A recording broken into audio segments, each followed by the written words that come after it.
Hi friends, this is Navneet and welcome to Fateh Educom. आज की इस वीडियो में मैं बहुत ही इम्पॉर्टेंट चीज़ लेके आई हूँ और इसमें जितनी भी मेडिवल हिस्ट्री की लिटरेचर है वो मैंने कवर की है। जैसे कि आपको पता ही है, चाहे वो यूपीएससी का एग्ज़ाम हो या स्टेट सिविल सर्विसेज का एग्ज़ाम हो या एसएससी का एग्ज़ाम हो, तो जनरली लिटरेचर जो है वो पूछी जाती है और बहुत ज़्यादा इंपॉर्टेंट रहती है मेडिवल हिस्ट्री की जो लिटरेचर है। और कई बार मैच द कॉलम्स में पूछ लेते हैं और कई बार डायरेक्टली भी जो क्वेश्चंस हैं वो पूछे जाते हैं। तो इस वीडियो में मैंने पूरी जो लिटरेचर है वो कवर करने की कोशिश की है। तो आई होप कि आपको इस वीडियो से बहुत ज़्यादा बेनिफिट होगा। तो चलिए without wasting any time start करते हैं। और शुरू करने से पहले अगर आपने मेरे चैनल को सब्सक्राइब नहीं किया है तो प्लीज़ फतेह एडुकॉम को सब्सक्राइब ज़रूर करें, वीडियोज़ को शेयर करें, लाइक करें। और आप मुझे फेसबुक, ट्विटर, इंस्टाग्राम पर भी फॉलो कर सकते हैं, उसका लिंक मैंने डिस्क्रिप्शन में दे दिया है। So let's start. तो सबसे पहले बाबर की बात करते हैं। बाबर आपको पता ही है, वो भी एक अच्छा पोइट था और उसने अपनी जो पोइट्री है वो टर्की लैंग्वेज में और फारसी लैंग्वेज में लिखी है। और इसके साथ साथ बाबर ने अपनी सिर्फ 2 ही मुग़ल एम्परर ऐसे हुए हैं जिन्होंने अपनी जो बायोग्राफी है वो लिखी है, ठीक है। और एक तो है अपना बाबर, ठीक है, अपना नहीं मतलब बाबर ने लिखी है, दूसरा जो है वो जहांगीर ने लिखी है। तो ये चीज़ इंपॉर्टेंट है, आपको याद रखनी है। सो इसने अपनी बायोग्राफी जो है वो तुज़ुक-ए बाबरी नाम से लिखी है और बाबरनामा नाम से लिखी है टर्की लैंग्वेज में, ठीक है। और इसका एक इम्पॉर्टेंट चीज़ यहाँ पे जो मैंने मेंशन कर रखी है, ये considered as the starter in Farsi new art style मुवैया, ठीक है। तो ये एक आर्ट शैली होती है मुवैया जिसको बोला जाता है फारसी लैंग्वेज में। ये एक आर्ट शैली है जो जिसको कि माना जाता है कि बाबर ने स्टार्ट किया था, ठीक है। देन उसके बाद अबुल फजल की बात करते हैं। अबुल फजल आपको पता ही है कि 9 नवरत्न में से, अकबर के जो 9 नवरत्न थे, कोर्ट पोइट थे, उनमें से एक थे, ठीक है। और इनको आपको पता ही होगा, मैंने अकबर की जो वीडियो डाली थी उस पर आपको बताया था कि वीर सिंह बुद्देला ने बाद में इनको मार दिया था। तो इन्होंने अकबरनामा लिखा है। देन इसके बाद इन्होंने आईने अकबरी लिखी है। देन उसके बाद निज़ामुद्दीन अहमद हुए हैं, इन्होंने लिखा है तबाक़त-ए अकबरी। देन उसके बाद गुलबदन बेगम जो कि बाबर की डॉटर भी थी और हुमायूं की सिस्टर थी, तो इन्होंने लिखी है हुमायूंनामा। देन उसके बाद अब्बास खान शेरवानी थे, ये अब्बास खान शेरवानी, इन्होंने लिखी है तरीक़े शेरशाह और तोहफ़ा-ए-अक़्व शाही, ठीक है। तोहफ़ा-ए-अक़्व शाही थोड़े से प्रोनाउंस करने में डिफ़िकल्टी रहती है, तो चलिए आपको बस याद रखना है। देन उसके बाद अब्दुल कादिर बदौनी, बदौनी का नाम तो आपने बहुत ही सुना होगा। तो इन्होंने लिखा है मुंतखाब उत त्वारीख, ठीक है। थोड़ी सी इंपॉर्टेंट है बट आपको याद करनी है बिकॉज इंपॉर्टेंट है, पूछते हैं। देन उसके बाद अहमद यादगार हुए हैं, इन्होंने लिखी है तरीक़े सलातिन अफ़गाना। देन उसके बाद वयाजिद सुल्तान थे, इन्होंने लिखी है तरीक़े हुमायूं। देन उसके बाद जहांगीर, जैसे कि मैंने आपको बताया कि सिर्फ 2 ही मुग़ल एम्परर हुए हैं, एक तो बाबर और एक जहांगीर, जिन्होंने अपनी बायोग्राफी लिखी थी। तो जहांगीर ने अपनी बायोग्राफी जो है वो इस नाम से लिखी है, तुज़्क़े जहांगीरी, ठीक है। और इसको कंप्लीट जो किया था वो मुतमिद खान ने किया था, ठीक है। और मुतमिद खान एक और बुक लिखते हैं इक़बाल जहांगीरी। देन उसके बाद ख्वाजा कामगार जो थे, इन्होंने लिखी है मौसारे जहांगीर। देन उसके बाद है न्यामतुल्लाह, इन्होंने लिखी है मकचम-ए-अफ़ग़नी। देन उसके बाद मोहम्मद कासिम फरिश्ता जो हैं वो लिखते हैं तरीक़े फरिश्ता, ठीक है। देन उसके बाद कमदार खान हैं, ये लिखते हैं नसीरे जहांगीरी। देन उसके बाद इनायत खान जो हैं ये लिखते हैं शाहजहांनामा, ठीक है। तो ये शाहजहां जो थे उनकी हिस्ट्री थी, उनकी बायोग्राफी थी, तो ये लिखते हैं इनायत खान। देन उसके बाद कुछ बुक्स थी जो कि हिंदी लैंग्वेज में थी और उनकी ट्रांसलेशन जो थी वो फारसी में की गई थी। तो वो किन किन राइटर्स ने की थी, सबसे पहले देखा जाए तो रामायण को जो हिंदी से फारसी में ट्रांसलेट किया गया था वो बदौनी ने किया था, ठीक है। देन अथर्व वेद, जो हमारे 4 वेद हैं उनमें से एक अथर्व वेद है, तो उसकी ट्रांसलेशन जो हिंदी से फारसी में की गई थी वो इब्राहिम सरहिंदी ने की थी। देन उसके बाद जो लीलावती, एक मैथ्स की बुक है ये लीलावती, तो इसकी जो ट्रांसलेशन थी हिंदी से फारसी में फैज़ी ने की थी। देन उसके बाद शाह मोहम्मद शाहबादी जो थे, इन्होंने हिंदी से, यानी कि जो राजतरंगिणी बुक थी, ठीक है, जो काल्हान ने लिखी थी राजतरंगिणी, तो ये हिंदी में लिखी हुई बुक थी, इसको फारसी में ट्रांसलेट किया था शाह मोहम्मद शाहबादी ने। देन अबुल फजल ने ट्रांसलेट किया था काली मर्दन। देन उसके बाद नल दमयंती जो बुक थी, ये फैज़ी ने इसको ट्रांसलेट किया था फारसी में। देन उसके बाद हरिवंश पुराण जो एक बुक थी, इसको ट्रांसलेट किया गया था हिंदी से फारसी में बाय मौलाना शेरी, ठीक है। देन उसके बाद रामायण को अगेन एक और जो थे बंदे, ये इब्नु हुरन, ठीक है, सॉरी, ये भी फारसी में इन्होंने जो था इसको ट्रांसलेट किया था। देन उसके बाद जब शाहजहां का टाइम था, तो आपको मैंने जो बुक इसमें वीडियो अपलोड करूंगी नेक्स्ट, पहले मैंने थोड़ा सा डिलीट कर दी थी, कुछ अमेंडमेंट्स करनी थी बुक में, तो आप उसमें पढ़ोगे कि दारा शिकोह के बारे में मैंने आपको बताया था कि उसने हिंदुइज्म और इस्लाम जो रिलीजन था उसका पर्पस उसने बताया था अपनी एक बुक में कि वो एक ही है, ठीक है। मतलब बहुत ही अच्छा इन्होंने बोला था कि मतलब दो जो समुद्र हैं वो एक ही जगह पे आके मिलते हैं, ठीक है। इंडियन और पैसिफिक ओशियन जो है वो एक ही जगह पे आके मिलता है, वो है परमात्मा, ठीक है। मतलब ऐसे कुछ इन्होंने अपनी जो फिलॉसफी है दारा शिकोह ने बताई थी, ठीक है। तो इन्होंने बेसिकली जो दारा शिकोह थे, इन्होंने फारसी में ट्रांसलेट की थी उपनिषद को, भगवत गीता को और योग वशिष्ठ, ठीक है। 3 बुक्स थी, उपनिषद, भगवत गीता और योग वशिष्ठ को इन्होंने हिंदी से फारसी में ट्रांसलेट किया था, ठीक है। And in this he described 2 ways of getting God, that is the Islam religion and the Hindu religion, ठीक है। तो इसीलिए कहते हैं ना कि अगर दारा शिकोह नहीं मरते तो आज इंडिया की हिस्ट्री ही कुछ और होती। देन उसके बाद औरंगजेब की बात करें तो he compose the book of law and justice by the name Fatwa e Alamgiri. Then उसके बाद तुलसीदास की बात करें तो तुलसीदास ने लिखी हैं बुक्स, बहुत बहुत इंपॉर्टेंट है कुछ, तो एक तो और भी इसकी जो सिंपल चीज़ है यहाँ पे याद रखने वाली कि सभी बुक्स के तकरीबन जो बुक्स है उसके पीछे कितावली वाली जो है वो आता है, ठीक है, तो आपको याद रह जाएगा।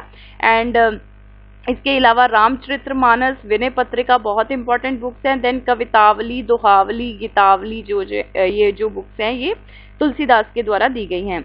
देन उसके बाद सूरदास ने लिखी है सुरसागर। सुरसागर का मतलब होता है ग्रेट कॉम्पोजिशन ऑफ, मतलब it is a great composition of devotion. Then उसके बाद रसकन जो हुए हैं उन्होंने प्रेम वाटिका लिखी है इन 1634 AD। देन उसके बाद अगर अकबर के टाइम पीरियड की बात करें तो अकबर ने हिंदी लैंग्वेज और इसके साथ साथ संस्कृत लैंग्वेज को भी बहुत ज़्यादा इन्होंने रेवर किया है। एंड मोर इम्पॉर्टेंटली कि जो अकबर का टाइम पीरियड था it was the golden duration of Hindi literature, right. Then उसके बाद अकबर जो थे ही was the first Mughal emperor who gave the respect to Sanskrit in his kingdom, ठीक है। एक तरह की प्रोटेक्शन जो थी इन्होंने संस्कृत को दी थी और इसके चलते इन्होंने एक कोश जो था इस्टेब्लिश किया था, फारसी प्रकाश जिसको बोला गया था, संस्कृत और फारसी में, ठीक है। देन उसके बाद एक जैन स्कॉलर हुए हैं पद्म सुंदर जिन्होंने अकबर शाही श्रृंगार लिखा है, ठीक है, that is very very important. और एक इनके जैन सेंट थे, अकबर के कोर्ट में एक जैन सेंट थे जिनकी रिस्पेक्ट में आप कह सकते हो कि एक बुक जो थी वो लिखी गई थी, दैट इज़ भानुचंद्र चरित्र, जो कि लिखी गई थी जैन आचार्य सिद्ध चंद्र उपाध्याय की तरफ से, ठीक है। तो एक जैन सेंट की प्रेज में ये बुक जो थी वो लिखी गई थी और लिखी भी एक जैन बंदे ने थे, जैन आचार्य थे सिद्ध चंद्र उपाध्याय, और उस बुक का नाम था भानुचंद्र चरित्र। देन उसके बाद तारीख़ रशीदी बुक जो है it was written by Mirza Haidar Dughlat and it described in detail the ruling period of Humayun and history of Turkey in medieval Asia. Then उसके बाद एक बुक आती है Tarikhe Shahi and it was written by Ahmad Yadgar, और इसमें जो है बेसिकली जब बहलोल लोदी का जो टाइम पीरियड था, ठीक है, जब उसने लोदी डायनेस्टी जो थी वो इस्टेब्लिश की थी, उस टाइम से लेके जब हेमू की डेथ हुई थी, ठीक है, बैटल ऑफ पानीपत में, तो उस टाइम पीरियड तक का जो भी जितना भी डिस्क्रिप्शन है वो अहमद यादगार ने अपनी इस बुक में तारीख़ शाही में दिया हुआ है। देन उसके बाद एक बुक आती है तारीख़ अल्फ़ी, ये लिखते हैं मुल्ला दाऊद, ठीक है। और मुल्ला दाऊद जो है इसमें जो बुक थी ये अकबर के कहने पे लिखी गई थी जब इस्लाम के 1000 साल जो थे वो पूरे हुए थे, राइट। देन उसके बाद मुंतखाब उल तारीख जो थी ये बुक लिखी गई थी अब्दुल कादिर की तरफ से। देन उसके बाद ये अगेन मैंने यहाँ पे एक्चुअली एक लाइन मैंने यहाँ पे इंक्लूड करनी थी तो वो कॉपी पेस्ट हो गया, तो ये जो बुक थी ये मैंने इंक्लूड करनी थी यहाँ पे, मुंतखाब उल लुबाब। तो ये बहुत ही ज़्यादा इम्पॉर्टेंट बुक है, ये काफ़ी खान ने लिखी है और इस टाइम ये बुक एक्चुअली इसलिए इम्पॉर्टेंट है बिकॉज ये सीक्रेसी में लिखी गई थी, ठीक है। Because during the time of Aurangzeb एक टाइम ऐसा आया था कि मतलब काफ़ी, क्योंकि औरंगज़ेब ने अपना पूरा एम्पायर बहुत ही ज़्यादा एक्सपैंड करने की कोशिश की थी और डेक्कन को पूरी तरह से अपने डायरेक्ट कंट्रोल में लेने की कोशिश की थी। मतलब बार बार मराठास के ऊपर भी अटैक किया था और इसकी वजह से इतना ज़्यादा खर्चा आ गया था कि एट द एंड बहुत ही बुरे हालात हो गए थे। जब इसका एंड टाइम आया था औरंगजेब का, तो बहुत ही गरीबी एक तरह की आ गई थी किंगडम पे। ठीक है, तो उस टाइम पे इसने मतलब ऐसा बोल दिया कि कोई भी किसी चीज़ को कोई भी बंदा जो है वो लिखेगा नहीं। ठीक है, बिकॉज लिखने के लिए कलमों की ज़रूरत पड़ती थी, कलमों के लिए वो चांदी की जो इंक पॉट होते थे उनकी ज़रूरत पड़ती थी और उसके ऊपर भी खर्चे आते थे। ठीक है, तो ये सारी चीज़ों को और लिखने के ऊपर भी जो खर्चा होता था उन सब चीज़ों को अवॉइड करने के लिए इसने जो था वो लिखने का काम जो था वो बंद कर दिया था। एंड मोर इम्पोर्टेंट ये सुन्नी भी था और इसने मतलब उसको उस चीज़ को उस टाइम पे इस्लाम के अगेंस्ट भी जो था वो बोला था। तो इसके चलते बहुत ही कम जो है वो चीज़ें लिखी गई हैं औरंगज़ेब के टाइम पे। और ये जो बुक थी मुंतखाबुल बाग, ये सीक्रेसी में लिखी गई थी और ये काफ़ी खान ने लिखी थी। ठीक है, and it gives critical description of the ruling duration of Aurangzeb.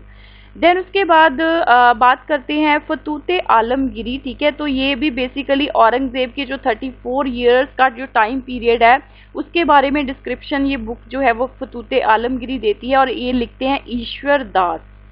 ठीक है, ईश्वर दास नगर।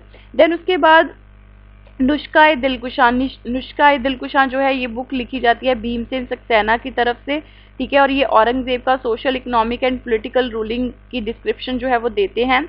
देन उसके बाद एक बुक है मजम उल बरहीन। ठीक है, तो ये बुक वो बुक थी जिसके बारे में मैंने आपको बताया था कि जिसमें हिंदुइज्म और इस्लाम का एक ही जो है वो मकसद बताया गया है दारा शिकोह की तरफ से। ठीक है, कि मतलब उसका एक ही जो है वो ऑब्जेक्टिव एक ही है दोनों धर्मों का, दोनों धर्म सेम है। ठीक है, और ये बुक थी मजमुल बहरेन। ठीक है, बाय दारा शिकोह। देन उसके बाद कुछ बुक्स हैं यहाँ पे इम्पॉर्टेंट जिनको ट्रांसलेट किया गया है डिफरेंट डिफरेंट लैंग्वेज में। तो सबसे पहले अकबर की अगर हम बात करें तो अकबर ने जो था एक ट्रांसलेशन डिपार्टमेंट इस्टेब्लिश किया था जिसमें इम्पॉर्टेंट बुक्स को फारसी लैंग्वेज में ट्रांसलेट किया जाता था। ठीक है, तो ये जो ट्रांसलेशन डिपार्टमेंट था इसमें बेसिकली संस्कृत, हिंदी, अरबी, टर्की, ग्रीक लैंग्वेज की जो बुक्स होती थी उनको फारसी लैंग्वेज में जो था वो ट्रांसलेट किया जाता था। ठीक है, और मुगल पीरियड की जो लैंग्वेज थी, जो रॉयल लैंग्वेज थी, वो भी फारसी ही थी। ठीक है, देन उसके बाद बदौनी, नाकिब खान, अब्दुल कादिर। ठीक है, इन्होंने जो था वो महाभारत को, ये सारे अकबर के टाइम में ही थे, तो इन्होंने महाभारत को फारसी में ट्रांसलेट किया था with the name Razmnama. Right, then उसके बाद इन्होंने जो था रामायण को भी, इन तीनों ने ही रामायण को भी जो था वो ट्रांसलेट किया था फारसी लैंग्वेज में इन 1589 एडी। देन उसके बाद मोहम्मद खान गुजराती हुए हैं, इन्होंने ट्रांसलेट किया था फेमस एपिक ऑफ एस्ट्रोलॉजी जिसका नाम था तजक एंड तुजक। ये एस्ट्रोलॉजी की बुक्स थी, बहुत ही इंपॉर्टेंट, महान एक तरह के कोश ही थे एस्ट्रोलॉजी के। तो इनको फारसी लैंग्वेज में ट्रांसलेट किया था बाय द नेम जहान जाफर। ठीक है, देन उसके बाद हाजी इब्राहिम सरहिंदी जो थे, ये इन्होंने ट्रांसलेट किया था अथर्ववेद को इन फारसी लैंग्वेज। ठीक है, देन उसके बाद पंचतंत्र जो थी, ये बहुत ही इंपॉर्टेंट बुक रही है और इसको ट्रांसलेट किया था अबुल फजल ने with the name Anware Saadat. Then उसके बाद मौलाना शेरी ने ट्रांसलेट किया था राज तरंगनी इन फारसी। ठीक है, ये हम पीछे भी डिस्कस कर चुके हैं। देन फैजी ने जो था वो लीलावती बुक, जो कि मैं आपको बता चुकी हूँ पहले भी, कि मैथमेटिक्स की बुक थी, इसको भी फारसी में ट्रांसलेट किया है। देन उसके बाद टोडरमल जो थे, जो इनके रेवेन्यू ऑफिसर थे अकबर के, तो इन्होंने जो था भगवत पुराण को फारसी में ट्रांसलेट किया है। ठीक है, देन उसके बाद एक्चुअली जब ऐसे क्वेश्चन आ जाते हैं तो बंदा थोड़ा कंफ्यूज हो जाता है कि रेवेन्यू डिपार्टमेंट के थे तो पता नहीं ऐसे मतलब हो सकता है लिटरेचर के साथ कुछ कनेक्शन के नहीं, तो जनरली ये चीज़ें याद रखनी है आपको। देन फैजी ने जो थी वो नल दमयंती बुक जो थी इसको भी ट्रांसलेट किया था फारसी में। देन तुज़के बाबरी जो बाबर की बायोग्राफी थी, इसको ट्रांसलेट किया गया था बाय अब्दुल रहीम खाने खाना, ये भी अकबर के कोर्ट में थे। ठीक है, तो इसको भी फारसी में ट्रांसलेट किया गया था, ये बेसिकली टर्की में थी। देन उसके बाद ये कुछ और इम्पॉर्टेंट बुक्स हैं जो बार बार पूछी जाती हैं, काफ़ी आपको फेमिलियर भी होंगी जब मैं पढ़ूंगी। तो सबसे पहले जो बुक है, it was written by Surdas and the book is Sursagar. Then Akbarnama by Abul Fazl, Kadambari by Banbhatta, Rajatarangini by Kalhan, Ratnavali by Harshavardhan, Naganand by Harshavardhan, Malavika Agnimitram by Kalidasa, Meghdoot by Kalidasa, Abhigyan Shakuntalam by Kalidasa, then Raghuvansham by Kalidasa. Then उसके बाद है वुद शलभंजिका बाय राजशेखर, बाल रामायण बाय राजशेखर, कथा द्योतित सागर बाय सोमदेव, बुद्ध चरित्र बाय अश्वघोष, न्याय भाषा बाय भद्रयान, गीत गोविंद बाय जयदेव, कविराज मार्ग by Amogh Varsha, Tahqiqe Hindi by Alberuni, Shahnama by Firdausi. Then उसके बाद सफरनामा बाय इब्न बतूता, तरीके अलाई बाय अमीर खुसरो, पद्मावत बाय मलिक मोहम्मद जैसी। ठीक है, तो ये आपको अभी मैंने जो वीडियो डाली है शेषा सूरी की, तो उसमें मैंने आपको बताया था कि उसके कोर्ट में था ये मलिक मोहम्मद जैसी, तो इसने पद्मावत लिखी थी। Then Tarikhe Firoz Shahi by Barani, then Laila Majnu by Amir Khusro, Tuzuke Baburi by Babur, and Humayunama by Gulbadan Begum, and Sursuravali by Surdas. ठीक है, तो ये सारी बुक्स जो हैं वो बहुत इंपॉर्टेंट है आपके एग्जामिनेशन पॉइंट ऑफ व्यू से। तो आई होप कि आपको वीडियो बहुत ज़्यादा पसंद आई होगी, एंड अगर आपको आई है तो प्लीज़ इसको लाइक करें, शेयर करें, और मेरे चैनल को सब्सक्राइब ज़रूर करें। Thanks for watching, and please don't forget to subscribe to my channel Fateh Educom. Thank you.